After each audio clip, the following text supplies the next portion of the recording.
Hello student, इस chemistry class में आपका स्वागत है। देखिए, ये हिंदी मीडियम की केमिस्ट्री क्लास है।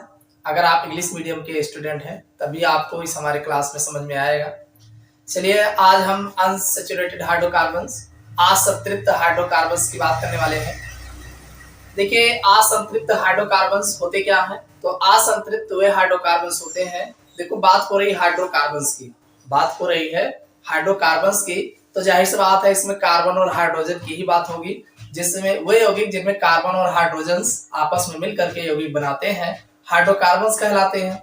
अब हाइड्रोकार्बन्स हमने आपको बताया थे दो प्रकार के होते हैं, एक संतृप्त हाइड्रोकार्बन और दूसरा असंतृप्त हाइड्रोकार्बन। संतृप्त हाइड्रोकार्बन्स को हमने पिछले लेक्चर्स में जो है चर्चा किए थे। अगर आपने नहीं देखा है तो नीचे डिस्क्रिप्शन में आपको प्लेलिस्ट मिल जाएगा, वहां से आप संतृप्त हाइड्रोकार्बन्स एल्केन के बारे में बाकायदा आप जानकारी कर सकते हैं।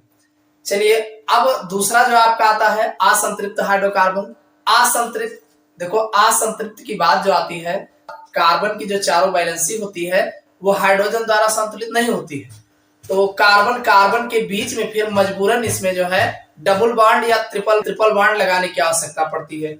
और जब कार्बन कार्बन के बीच में कब लगाने की आवश्यकता पड़ती है? मजबूरन, मतलब कार्बन कार्बन के बीच में ऑलरेडी सिंगल बॉन्ड होना चाहिए, तो सिंगल बॉन्ड होगा तो संतृप्त हाइड्रोकार्बन होगा। लेकिन जब कार्बन की बैलेंसी जो है हाइड्रोजन द्वारा संतुलित नहीं हो पाती है तो कार्बन को मजबूरन जो है आपस में ही डबल या ट्रिपल बॉन्ड लगाने की आवश्यकता पड़ती है, तब उसे हम असंतृप्त हाइड्रोकार्बन कहते हैं।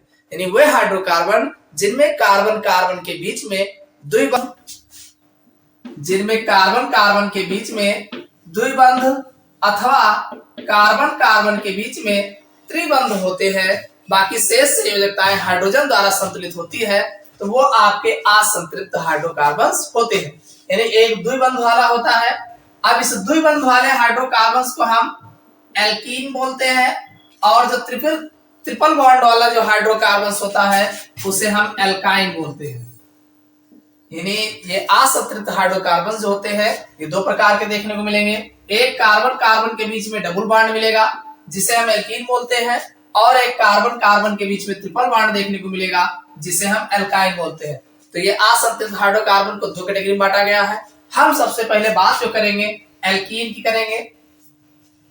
तो सबसे पहले हम एल्कीन को जो है एल्कीन होते क्या है और इनका नामकरण कैसे करेंगे और इनके जो है बनाने की सामान्य विधियां क्या है, इन सब के बारे में डिटेल से जानें। अब बात आती है एल्कीन। तो एल्कीन जो है जिनमें कार्बन कार्बन के बीच में द्विबंध उपस्थित होता है उन्हें हम एल्कीन कहते हैं। एल्कीन जो होता है, एल्कीन को ही ओलिफिन्स भी कहा जाता है। एक नाम याद रखिएगा, एल्कीन को जो है ओलिफिन भी कहा जाता है। अगर बात एल्कीन की करें तो एल्कीन का जो जनरल फार्मूला होता है CnH2n होता है। एल्कीन का जो जनरल फार्मूला होता है CnH2n। अब अगर इसके नामकरण की बात करें, देखो अगर एल्कीनों के नामकरण की बात करें तो आप जानते हैं कार्बन कार्बन के बीच में डबल बॉन्ड होगा तभी एल्कीन होगा। तो क्या एक कार्बन वाला यौगिक मिलेगा? नहीं मिलेगा। क्यों? क्योंकि एक कार्बन में आप कैसे बताएंगे कि कार्बन कार्बन के बीच में डबल बॉन्ड होगा? ऐसा नहीं बता पाएंगे। तो इसलिए हमेशा दो कार्बन, और इसका जो जनरल फार्मूला है CnH2n होता है। अगर n के स्थान पर हम दो रखेंगे तो ये हो जाएगा C2 और 2 दूनी 4 H4 बनेगा। इसका स्ट्रक्चर अगर आपको देखना हो तो ये बन जाएगा CH2 डबल बॉन्ड CH2। ये इस यौगिक का स्ट्रक्चर होगा। इसका अगर हम साधारण नाम सिंपल नेम की बात करें तो सिंपल नेम में देखिए एल्केन में से n हटा के YLENE लिखा जाता है, मतलब ये दो कार्बन है तो एथ होगा, एथाइलिन जो है इसका साधारण नाम होगा। भाई दो कार्बन है, एथाइलिन। साधारण नाम लिखते समय आप जानते हैं एल्केन, एल्केन में से n हटा के और YLENE जोड़ देंगे तो ये हमारा बन जाएगा एल्काइलिन। ये हमारा एल्काइलिन बनेगा। तो अब जो कि दो कार्बन है तो दो कार्बन के लिए एथ हो जाएगा तो एथाइलिन हो जाएगा। अगर इसके हम आयुपेसी नेम की बात करें तो आयुपेसी नेम में हेड नेम में, इसमें हम हेड नेम में इन लगा के हेड नेम में इन लगा के इसका जो है नाम लिखा जाता है। तो जैसे यहाँ पे 2 कार्बन है, 2 कार्बन के लिए H का प्रयोग करते ही हैं और इसमें इन लगा देंगे तो एथीन जो है इसका आईयूपीएसी नेम। इसी तरीके से अगर हम यहाँ पे N की जगह पे 3 ले लें तो C3 हो जाएगा, 3 दूनी 6 H6 बनेगा। और इसका अगर हम स्ट्रक्चर की बात करें तो CH3 CH double bond CH2 आप चेक कर सकते हैं। 3 कार्बन होंगे, 6 हाइड्रोजन, 3 2 5 1 6 हाइड्रोजन, इस तरीके का लगभग स्ट्रक्चर आएगा। और इसके अगर नाम की बात करें तो इसमें 3 कार्बन है तो ये बन जाएगा इसका साधारण नाम प्रोपाइल और इसका आईयूपीएसी नेम अगर देखेंगे तो 3 कार्बन के लिए प्रोप का प्रयोग करते हैं और इन लगा देंगे, प्रोपीन हो जाएगा। इसी तरीके से C4 तो H8 होगा और इसका जो सिंपल नेम होगा 4 कार्बन के लिए ब्यूटाइलिन बनेगा और इसका आईयूपीएसी नेम जो बनेगा ब्यूटीन होगा। इसी तरीके से 5 कार्बन के ये आपका आ जाएगा पेंटाइलिन होगा और इसका आईयूपीएसी नेम पेंटीन होगा। तो इस तरीके से जो हमारे एल्कीन हो गए, एल्कीनों का जो है नाम जो है लिखा जाता है। तो इतनी बात आपको समझ में आ गई होगी। अगर हम एल्कीन की संरचना की बात करें तो जैसे सपोज करिए C डबल बॉन्ड C, कुछ इस तरीके से आपको एल्कीन में डबल बॉन्ड देखने को मिलेगा। तो इसमें एक चीज ध्यान रहेगा, पहला पॉइंट देखिए, अगर इसमें हम द्विबंध में हाइब्रिडाइजेशन की बात करें तो जो द्विबंध, तो इस कार्बन और इस कार्बन की अगर हम हाइब्रिडाइजेशन की बात करें तो आप देख रहे हैं 1 2 3, आप जानते हैं एक यस होगा और 3 कह रहा है तो इसका मतलब 2 ये होगा, एक यस होगा 2 ये, 2 1 2 3। देखो डबल बॉन्ड को हम एक ही काउंट करते हैं तो जब इसको एक काउंट करेंगे एक ये हो जाएगा, एक तो 3 हो रहा है तो एक यस हो जाएगा, 2 पी हो जाएगा। तो यानी ये जो हमारा एल्कीन होता है, एल्कीन के दोनों कार्बन पर यानी एक कार्बन पर sp2 हाइब्रिडाइजेशन होता है, यानी दोनों कार्बन पर sp2 संकरण होता है। इनके कार्बनों पर जो है sp2 संकरण मिलता है। पहली बात तो ये जानने योग्य है। दूसरी बात, ये जो कार्बन कार्बन की बंध लंबाई है, कार्बन कार्बन की बंध लंबाई जो होती है बॉन्ड लेंथ 1.34 एंगस्ट्रॉम होती है। यानी ये डबल बॉन्ड में कार्बन कार्बन के बीच जो है, ये डबल बॉन्ड के बीच 1.34 एंगस्ट्रॉम की बॉन्ड लेंथ होती है, लंबाई। और एक चीज जाने रहेगा, तीसरा कि इस कार्बन कार्बन के बीच में जो है, ये जो कार्बन कार्बन होता है इसमें एक बंध जो होता है सिग्मा होता है और एक बंध जो है पाई होता है। यानी कार्बन कार्बन के बीच जो है एक सिग्मा बंध तथा एक पाई बंध, एक सिग्मा बंध तथा एक पाई बंध होता है। इसको जाने रहेगा। यानी डबल बॉन्ड में एक सिग्मा बंध होता है और एक पाई बंध होता है। देखिए आप देख रहे हैं, मान लीजिए अगर हम ये C और ये H हो, ये भी H हो, ये भी H हो, कुल मिला के कार्बन पर तो हाइड्रोजन होगा ही होगा, चाहे एक ही हाइड्रोजन हो। तो यहां से यहां तक की दूरी 1.34 एंगस्ट्रॉम है। तो ये कार्बन हाइड्रोजन यानी कार्बन और हाइड्रोजन की जो बॉन्ड लेंथ होती है, बंध लंबाई होती है, वो जो है 1.09 एंगस्ट्रॉम होती है। यानी यहां तक की दूरी 1.09 एंगस्ट्रॉम ये वाली बॉन्ड लेंथ जो है होती है। इसको जाने रहिएगा। और एक चीज जाने रहिएगा, यहाँ जो ये दो हाइड्रोजन के बीच की दूरी होती है वो 120 डिग्री का कोण बनाते हैं। ये कार्बन पर जो है 120 डिग्री का कोण बनता है। कार्बन पर हाइड्रोजन के साथ 120 डिग्री का कोण बनता है। तो ये बातें हैं, इंपॉर्टेंट बात है, इसको आप जाने रहेगा। कभी कभी पूछ लेता है कि कार्बन हाइड्रोजन की बंध लंबाई कितनी है, 1.09 एंगस्ट्रॉम होता है। कार्बन कार्बन की बंध लंबाई 1.34 एंगस्ट्रॉम होते हैं। और इसमें जो संकरण पाया जाता है, एक कार्बन पर sp2 हाइब्रिडाइजेशन होता है और इसमें जो है कार्बन कार्बन के बीच में एक सिग्मा बंध होता है और एक पाई बंध होता है। इतना आपको जानने योग्य। अब हम बात करेंगे एल्कीन को बनाने की सामान्य विधियां कौन कौन सी हैं। देखिए, अगर हम एल्कीनों के बनाने की सामान्य विधियों की बात करें, general methods of preparation of alkene, तो इनको बनाने की सामान्य कई विधियां हैं। सबसे पहली विधियां है भंजन के द्वारा। देखिए, भंजन में क्रैकिंग बाय क्रैकिंग, तो इसमें जो एल्केन होते हैं, उच्च श्रेणी के एल्केन होते हैं, अगर उच्च श्रेणी के एल्केनों का उचित उत्प्रेरक की उपस्थिति में 500 से 600 डिग्री सेल्सियस ताप पे गर्म करते हैं तो हमें एल्केन और एल्कीन का मिश्रण प्राप्त होता है। जैसे सपोज करिए C4H10, ये नॉर्मल ब्यूटेन है। अगर इसको हम Cr2 और प्लस Al2O3 उत्प्रेरक की उपस्थिति में 500 से 600 डिग्री सेल्सियस ताप पर अगर हम गर्म करते हैं तो एक तो CH4 बनेगा और दूसरा जो है CH3CH डबल बॉन्ड CH2, ये आपका प्रोपीन बनेगा और ये आपका मीथेन बनेगा। आप देख रहे हैं यहां पर 4 कार्बन है, 1 3 कार्बन, ये 4 हो गया, 10 हाइड्रोजन है, तो 4 3 7 8 9 10 हाइड्रोजन।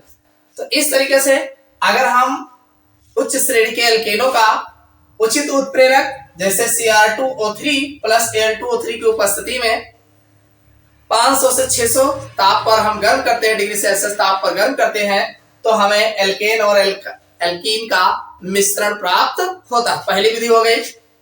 दूसरी विधि इसकी जो बनाने की सामान्य विधियों में है, देखिए दूसरी विधि की अगर हम बात करें तो एल्कोहलों के निर्जलीकरण द्वारा, यानी एल्कोहल का dehydration bye dehydration of alcohol, alcohol में से H2O अगर हम बाहर निकालते हैं तब भी हमें एल्कीन प्राप्त होता। जैसे सपोज करिए RCH2CH2OH, ये मान लीजिए ये हमारा कोई एल्कोहल है, अरे नॉर्मल एल्कोहल है, कोई एल्कोहल है मोनोहाइड्रिक एल्कोहल।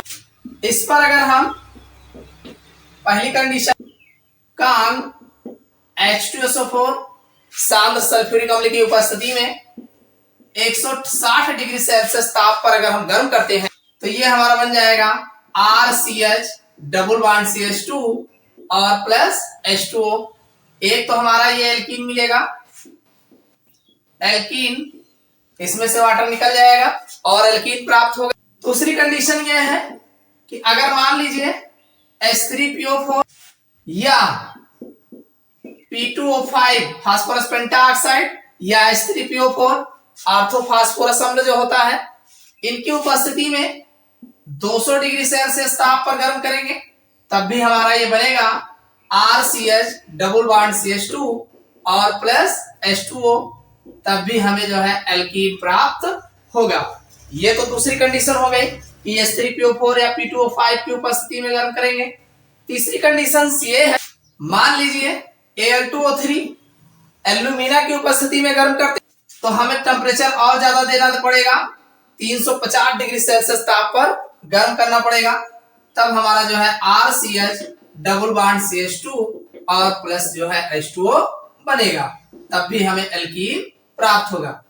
तो देखिए इसमें अलग अलग जो हमारा डिहाइड्रेटिंग एजेंट है, जैसा हमारा डिहाइड्रेटिंग एजेंट होगा वैसा ही टेम्परेचर देना पड़ेगा और उसी टेम्परेचर के अनुसार जो है हमारा प्रोडक्ट सेम बनेगा। यानी अगर हम अल्कोहल लेते हैं, अगर हम एल्यूमिना उत्प्रेरक लेते हैं तो 350 डिग्री सेल्सियस गर्म करना पड़ेगा, इसको ध्यान रखिएगा, बहुत एग्जाम में पूछा जाता है ये। तो ये हमारा एल्कीन बनेगा RCH डबल बॉन्ड CH2 और H2O। अगर मान लीजिए हम H3PO4 या P2O5 लेते हैं तो 200 डिग्री सेल्सियस गर्म करना पड़ेगा और फिर एल्कीन बनेगा। और पहली कंडीशन है कि अगर मान लीजिए H2SO4 लेते हैं, काम सांद्र सल्फ्यूरिक अम्ल लेते हैं, तो 160 डिग्री सेल्सियस ताप पर ही इसमें से वाटर मॉलिक्यूल्स बाहर निकलते हैं। ये तो इनको बनाने की दूसरी विधि। देखिए अगली जो हमारा एल्कीन बनाने की, उसमें जो है मोनो एल्किल हैलाइडों के विहाइड्रोहैलोजनीकरण से, यानी mono alkyl halide, mono alkyl halide के बी हाइड्रो हाइलोजनीकरण। देखो बी शब्द हमने आपको बताया था कि वी शब्द या अंग्रेजी में डी शब्द, इसका प्रयोग तब करते हैं जब उसमें से जिस चीज को निकालना होता है तब हम उसको जो है प्रयोग करते हैं। तो अब इसमें लिखा है कि मोनो एल्किल हैलाइडों के बी हाइड्रो हाइलोजनीकरण, यानी हाइड्रोजन और हाइड्रोजन। अरे मोनो एल्किल हैलाइड है ना, एल्किल हैलाइड मतलब R CH2X, तो ये आपका हाइड्रोजन हो गया। तो इसमें से हाइड्रोजन और हाइड्रोजन दोनों का एक साथ निकलना बी हाइड्रो हाइड्रोजनीकरण कहलाता है। B hydro, hydro means hydrogen और हाइड्रोजन मीन हाइड्रोजन, हाइड्रोजन और हाइड्रोजन दोनों का एक साथ निकलना वी हाइड्रो हाइलोजनीकरण कहलाता है। इसको अंग्रेजी में डिहाइड्रो हाइलोजिनेशन कहते हैं।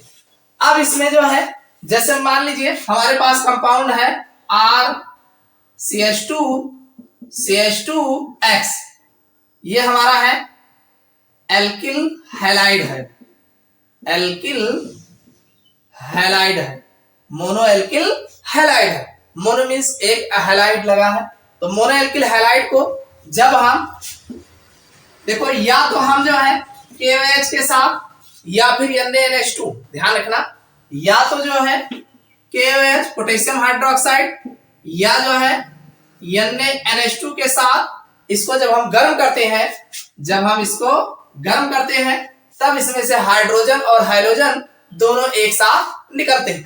देखो भाई यहाँ पे हाइड्रोजन है तो जाहिर सी बात है यहां से हाइड्रोजन तो निकलेगा नहीं, इसके बगल वाले से हाइड्रोजन निकलेगा, तो यहाँ का हाइड्रोजन जो है इस OH के साथ, आप जानते हैं KOH के अगर हम लिए हैं, KOH लिया गया है तो ये K पॉजिटिव बनेगा, OH निगेटिव बनेगा, कंफर्म है, ये पॉजिटिव होगा नेगेटिव होगा।